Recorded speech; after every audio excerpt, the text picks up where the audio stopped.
Kan sira aja ngelakake gedene panuwun marang dhatengku. Kene Jalaran sedaya kedadosan kala wau namung ngemu ing kabejat. oh kaya nah nek kabeh ki mau lak yo lantaran sakaku. Umpama ora ana kowe mesti aku mati mangkane pati. Kados nanging niki wau kala kendhene mawon kula bebedak sak tengahing mono mamugi kahanan panjenengan ingkang nembe nemu gedhe. Nah nek aku gumun banget lho. Gumunipun Saatase sampeyan iki nyetong gawe busana ki sarwa sudra. Nanging ora ngira babar pisan yen to sampeyan iki duwe kasekten kang nenuwi. Kok pisan? Kok yo sampeyan welas karo aku. Aku kepengin banget duweni aji sing kaya kok cak kene mau pisan. oh kados kula mboten kawatan mbok menawi badhe maringaken aji narantaka dhateng panjenengan. Tenan kuwi jenenge aji apa? Aji narantaka Aji Narata. Ning aku kepengin jajal sepisan kas. oh waduh. Monggo kek kowe ana sing ngrewangi ora kowe dhewe. Kok panjenengan pengen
panjenengan ingkang mateng aji menika kula ingkang ndumbani saking Aku kudu jajan sisih tekan menika wonten pengingat alat kangkane aji karanten badhe wonten dadosan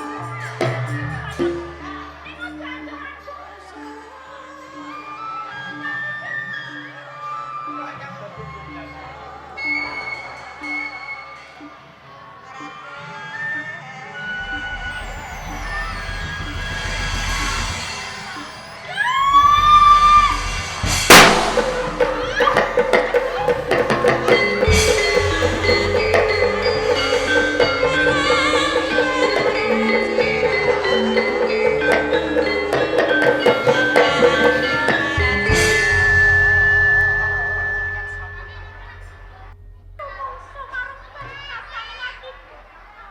berdasarkan siraan tenggone sono dasar gadah pantesta meraati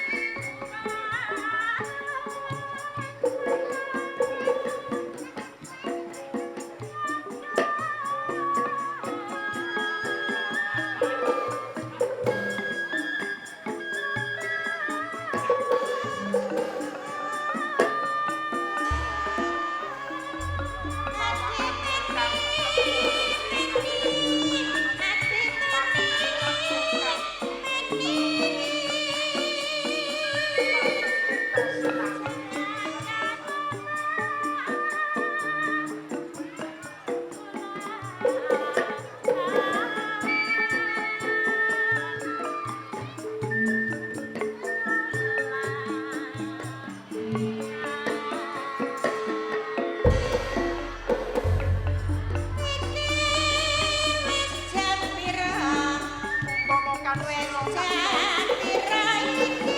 Batari uga kang ijo wancah ing Madya Praja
samar pamore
amit kula menika mboten setan nggih mboten demit kula menika ingon-ingone ketoprak sida dadi budaya sing saben dalu dijak golek duit duit diirit-irit supaya urip dadi jurit Surabaya nganggo sandal jepit ngundang sida dadi budaya jan irit duit ala ya 20 juta sedina sewengi gak nganggo rokok ayo matur nuwun wis ayo Mbah Mul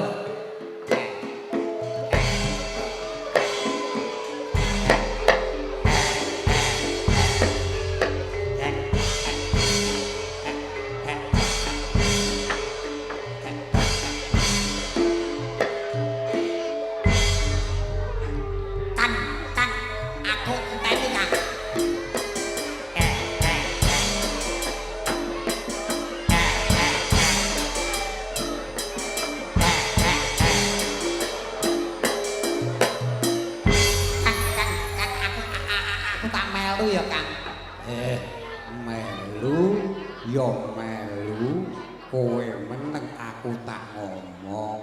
Ya. Iki mergo ketoprak sok Mei iki lanturan 17 dina ngedur kanggo sedekah bumi. Mula tenagane dirit-irit. Arek ngopo to blonjo 180 wae kok ngoyo. Ya Kang, ya Kang. Ora apa-apa. Sithik sing penting klebutik Kang. Ayo Kang nutuke laku Kang. Ayo.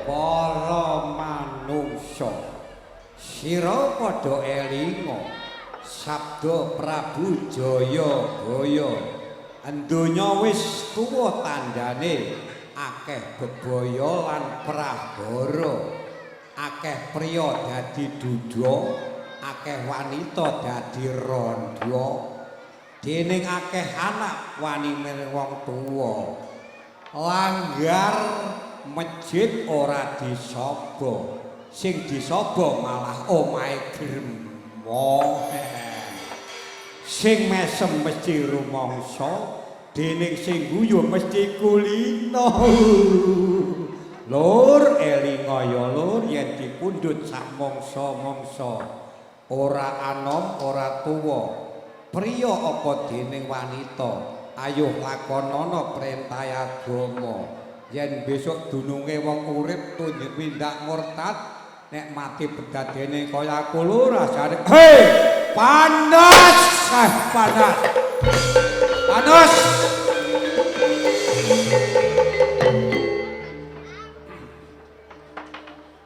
Mas Putu Hardo Waliko Mas Putu Hardo Waliko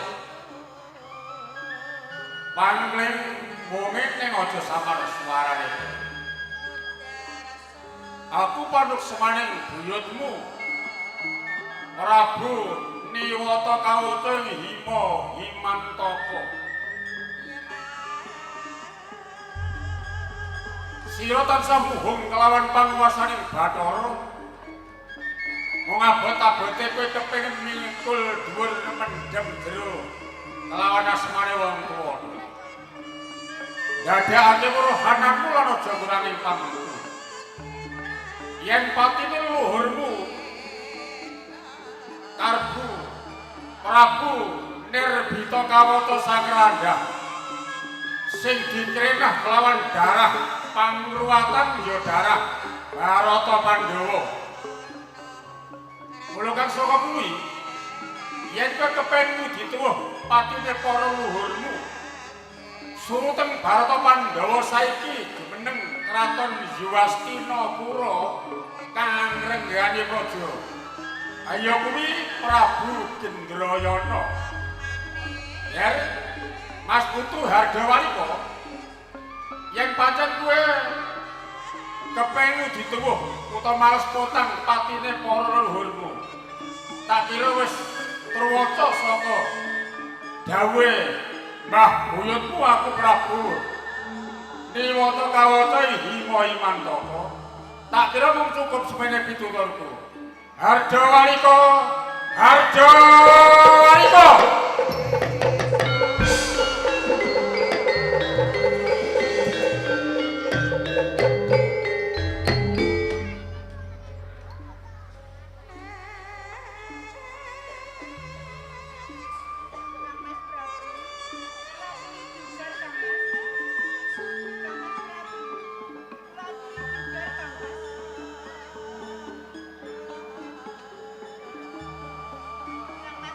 Mas Prabu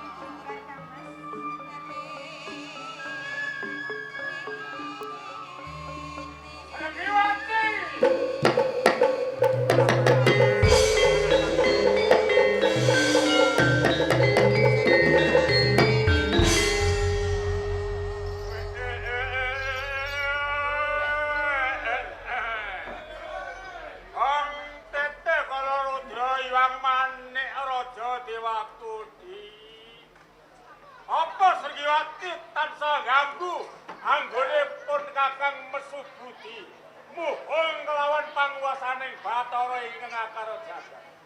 Sang Mas Prabu. Jalaran ten wigatos ingkang badhe kula aturaken kalih panjenengan Kang Mas. Apa? Kang Mas Prabu. Kula menika sampun ngancet taterane kadewasan to Kang Mas. Kula sampun pantes yen diwengku kalih priya to Kang Mas Prabu. Terus karepmu? Kang Mas Prabu. Kula tresna kalih Prabu Gendrayana Kang Mas. Prabu Gendrayana.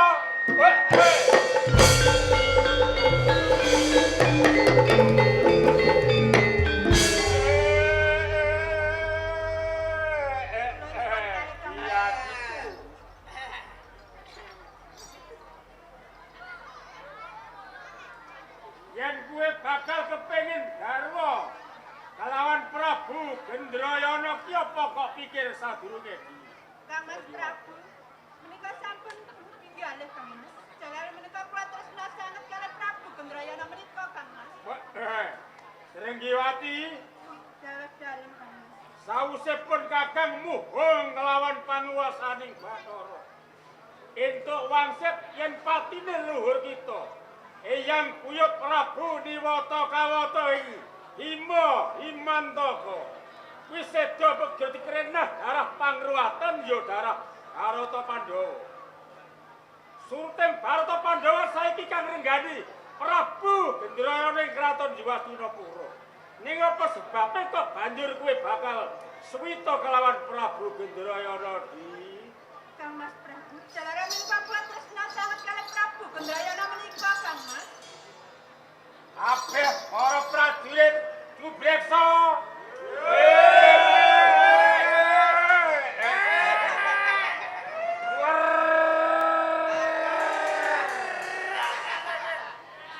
Antete Kalodra yang manik raja Dewakudi. Bingung rasaning penggalipun Kakang. Bari penyandhakaken kepen suwita kelawan Prabu Gendrayana. Kang Mas Prabu, yen kula mboten saged didhawuhan kalih Prabu Gendrayana, kula langkung pejah kemawon Kang Mas. Semono gedhening tekadku yen kelakon digaro Prabu Gendrayana, rila kok endangake kowe patimu. Menika leres Kang Mas, jalaran kula menika sampun tresna sanget kalih Prabu Gendrayana menika Kang Mas. Karepmu ndak tandhet sawetara. Yen pun Kakang wis bisa ngudi tuwuh, males potang pati leluhur kita. Sing disirnakake kelawan darah pangruwatan ya darah Barata Pandhawa. Mengko kepengin terus sapa wae bakal tak udaneni. Kados ngaten Kang Mas. Prajurit!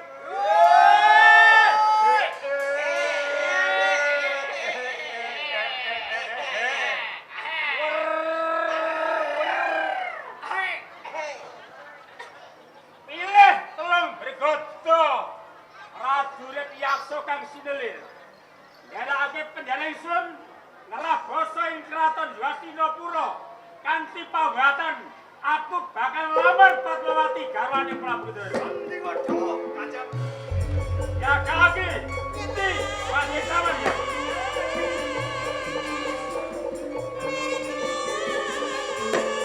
Wah,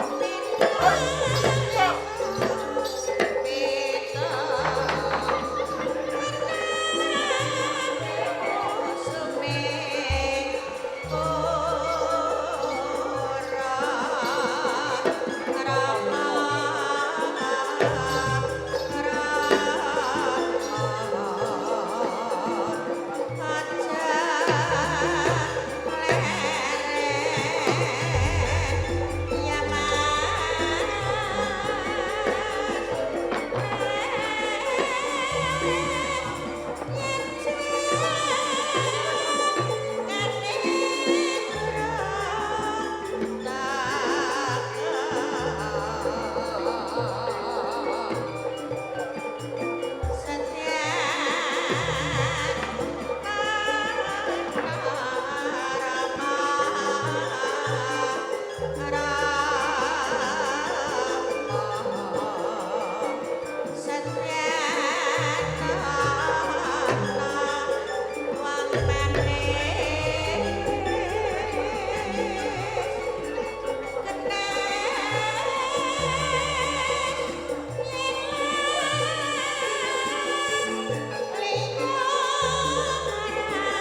Rekan Patih Harya Sutik sabda katimbalan dalem Sang Prabu.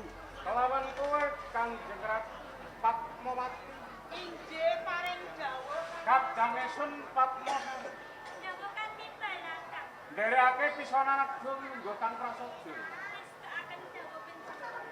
Rekan Patih Harya Sutik Sabda katimbalan dalem Kanjeng. becik swanmu ing Praja Yastinapura Pikantuk berkah pangestu panjenengan. Lersam dikala kairaja namung ngaturaken jebak kula. tak tampa gawe bombonge ngatiku pangestuku tampani Rekan Patih. Inggih mugi pantatos sampun sesaman.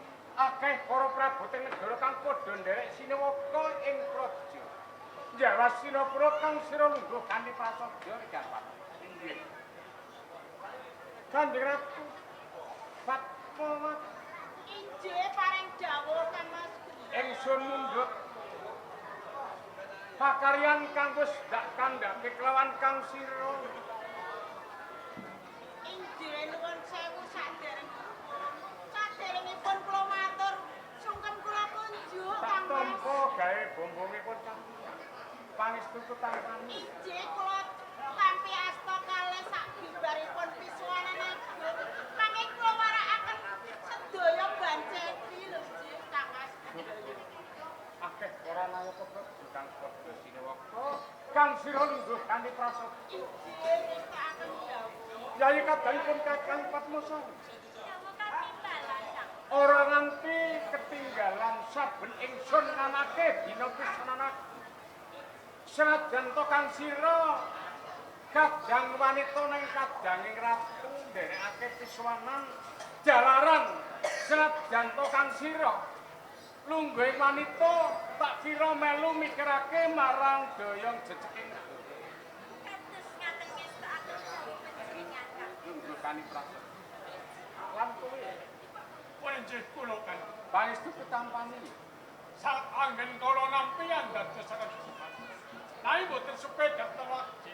Kula ngaturaken sembah pangabekti. tak tampa gawe hubunge ngatus lungguh Kang prasaja. Sendika Rekan Patih Harya Sutik sabda katimbalan dalem Sang Prabu. ing dina pisanan agung ing Praja Yastinapura beda padatan kampus kelakon yen menawa to Kang Sira ngerteni apa kang dadi mula bukane pasewakan agung kok beda padatan marahake mater sing kanthi walaka Rekan Patih. Inggih Kanjeng.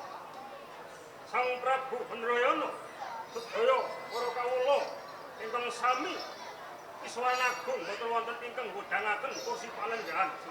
Awit menika sedaya sampun wonten menapa?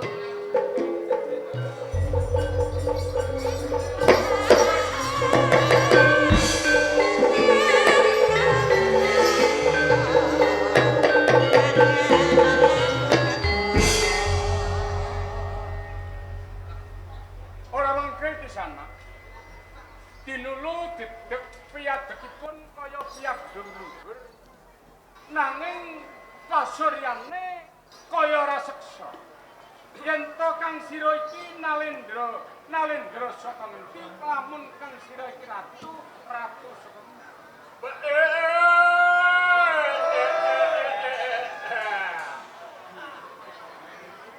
Napungake wayatu Ratu ing kraton Gunung Arga ingkang sudi.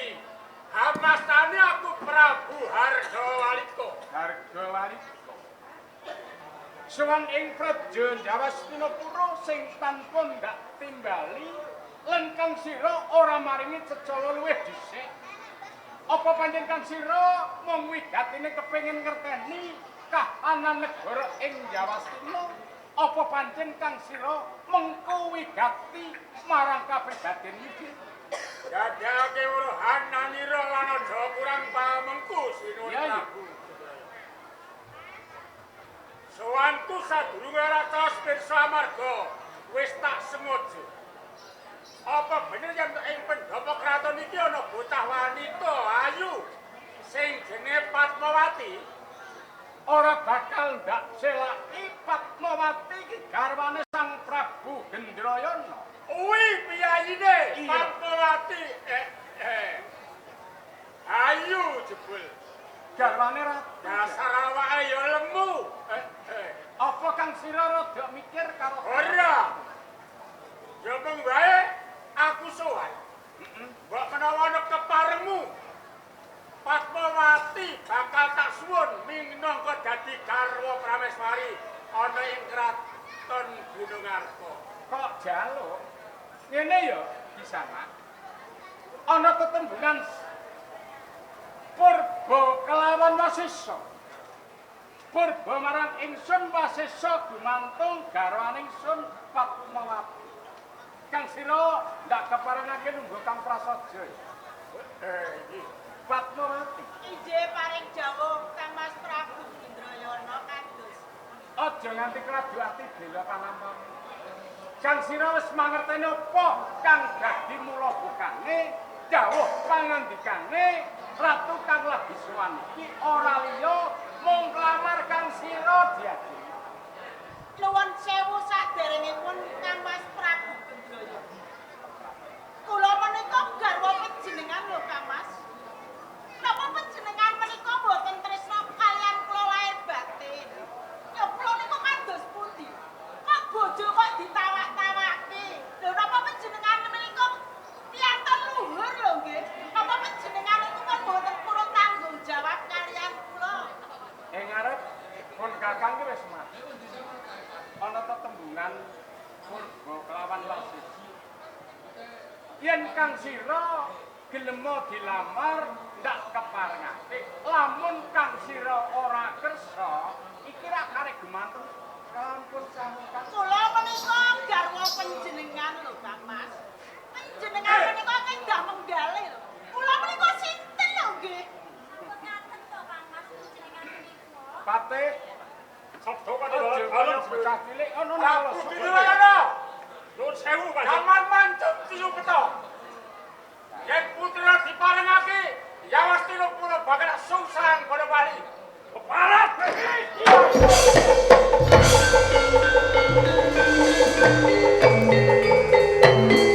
Nuwun sewu Kanjeng. Arga wali kula ngertos menika garwa panjenengan. Arya Suting Inggih, Sabdo sakiten kabeh para nayaka praja. Ripih kanthi karonaris kanggo nenggali. Paranjene ora gedhen kanthi kiregen patih Arya Sukresna kanthi Purba Wasesa ndak paringake prawan kasih. Nuwun tambahi pangestu Kanjeng. Kanjeng.